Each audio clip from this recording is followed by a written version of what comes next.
तमिलनाडु, तेलंगाना, कर्नाटका सहित Kerala, Andhra Pradesh. Winning seats in South India is obviously high on the BJP's agenda and on Narendra Modi's personal agenda too. Now we all talk a lot about states like Tamil Nadu and Kerala, which has resisted the BJP. But one state that we hardly talk about is the state of Andhra Pradesh, another South Indian state where the BJP has hardly made inroads. This week we are in Andhra Pradesh and I will tell you the story of the BJP here.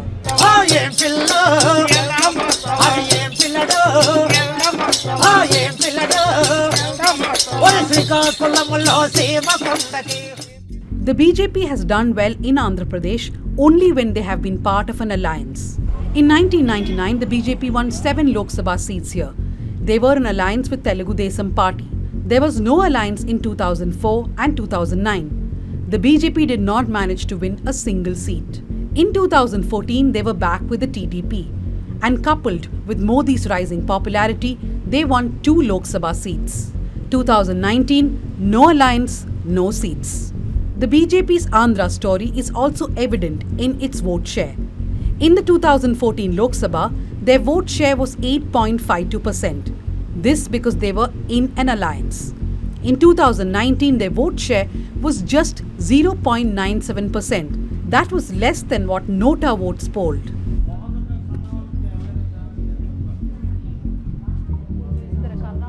We are in a Raitu Bazaar in Andhra Pradesh. Raitu means farmers, it's a farmers bazaar, and we've been speaking to people here. Now, one thing that remains a question is why could the BJP not have strong roots in Andhra Pradesh? Now, if you look at Tamil Nadu, you can speak about Dravidian politics. In Kerala, there was a communist movement. There was also very strong Congress. What was it in Andhra Pradesh that did not allow the BJP to become strong? Historically, there was in Andhra Pradesh, we had a presence of left movement, which gradually declined, and the support went to the Congress. And under the Congress, we had a party started by N.T. Ramarao who picked on the regional nationalism, and primarily because of these two. Which means NTR formed the Telugu Desam Party, which was heavy on regional sentiments, on Telugu pride. The primary grouse of the NTR's Telugu Desam Party was these were North Indian parties. The national parties were North Indian parties which did not care about the Andhra pride. So the Telugu Desam was primarily founded on the sentiment of regional pride. But at that time, Congress was still strong here. You did have NTR, then Chandrababu Naidu takes over the party, but you still had Y.S. Rajashekar Reddy heading the Congress. So you've always had a strong TDP, at least for the last few decades, and a strong Congress. Therefore, there was no space for the BJP.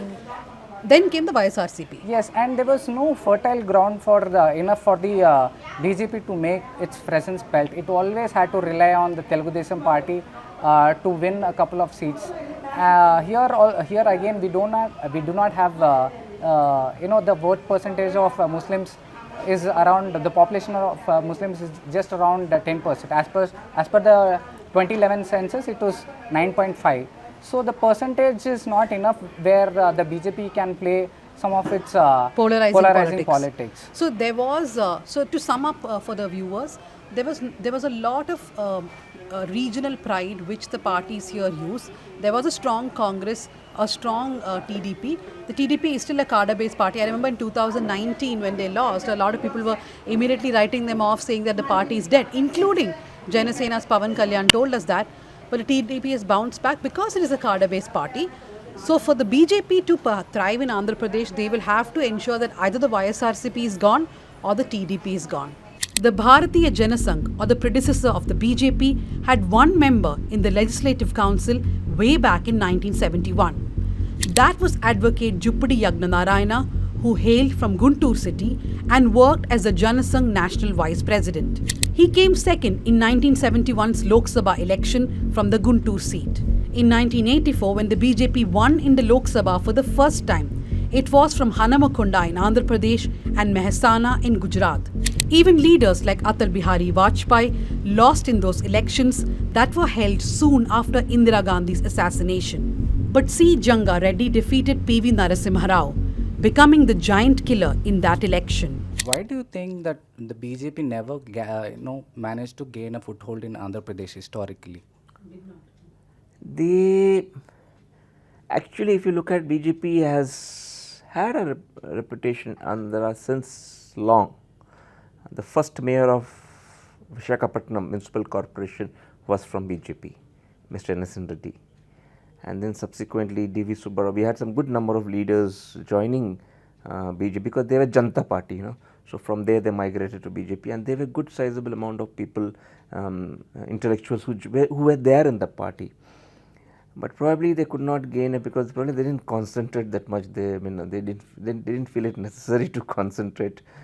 Even now, I think what they lack is again, as JSP lacks, is leader faces, or or somebody who can lead the party as a leader.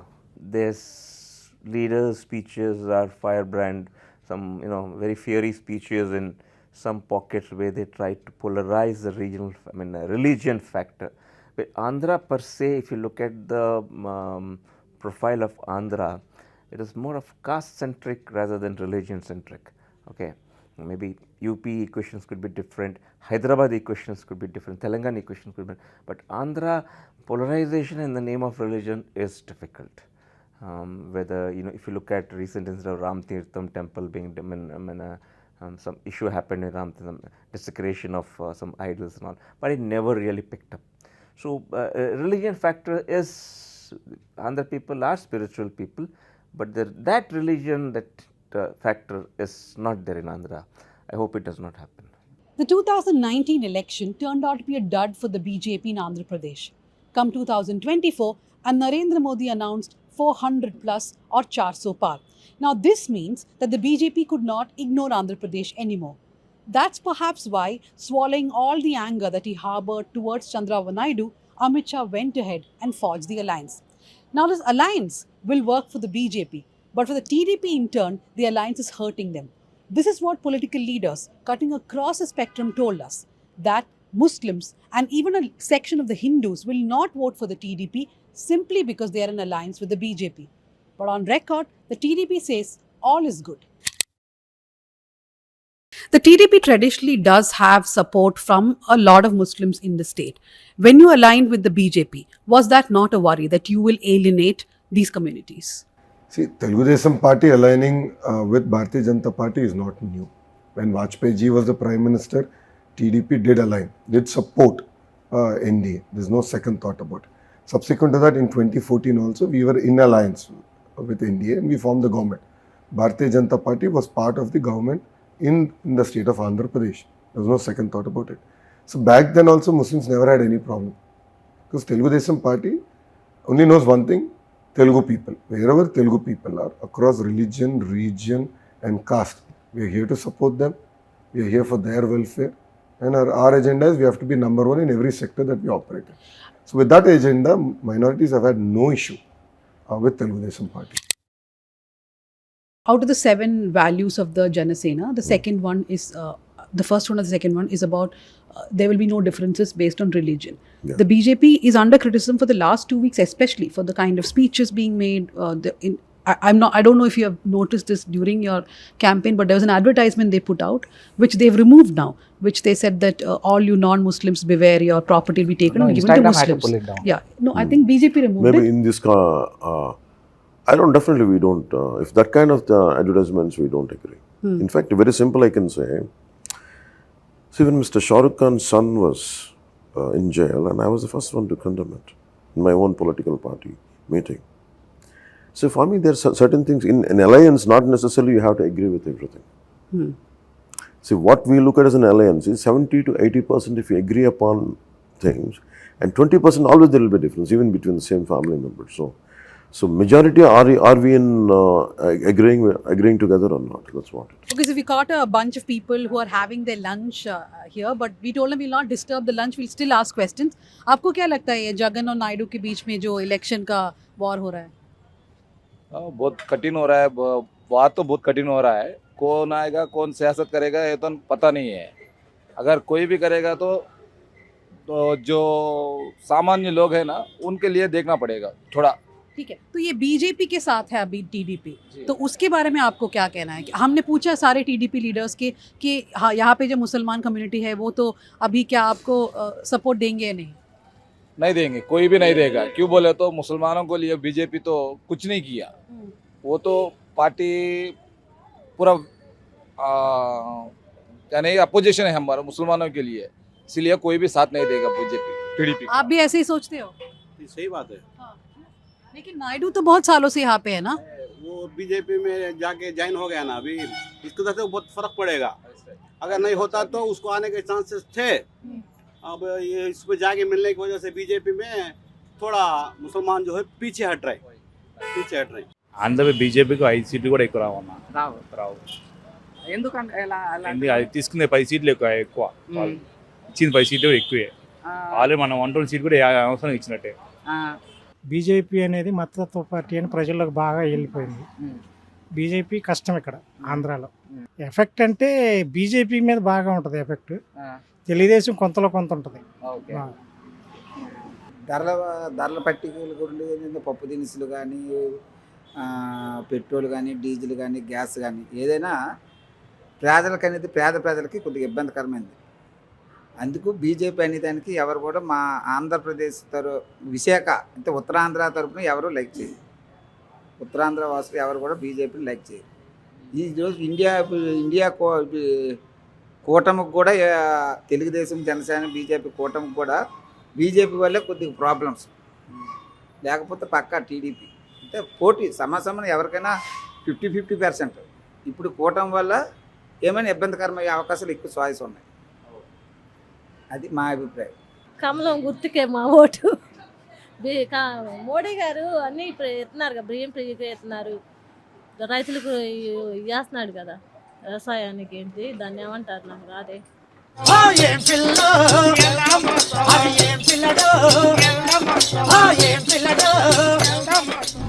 This election season, your right to choose puts you at the heart of it again. We'd like to be your eyes and ears.